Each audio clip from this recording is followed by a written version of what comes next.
Ay, teka.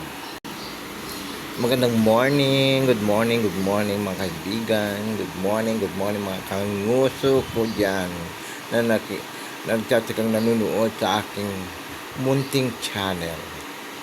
Andito po ako uli, ang inyong kanguso. Bigyan linaw natin, bigyan natin ng opinyon ang mga sinabi ni Robin Padilla tungkol sa nagaganap na kaguluhan sa Middle East, sa Iran at Israel. Oo, dahil nagsalita siya ng hindi maganda tungkol sa Pangulo natin. Ngayon, gusto ko lang bigyan reaksyon.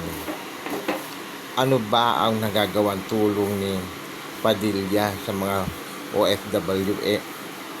Pakaupo-upo at pabanjing-banjing lang naman siya dyan, palamon-lamon ng kung anong nilalamon na parang nagmumukbang sa Senado ang hayop na lalaking yan.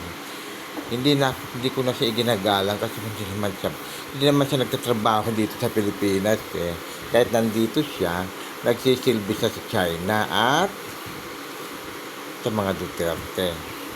Hayop ang ugali niya itong hayop na to Gago yan Patay gutom yan, senador na yan, si Robin Padilla, hayop na yan. Kala mo kung sino.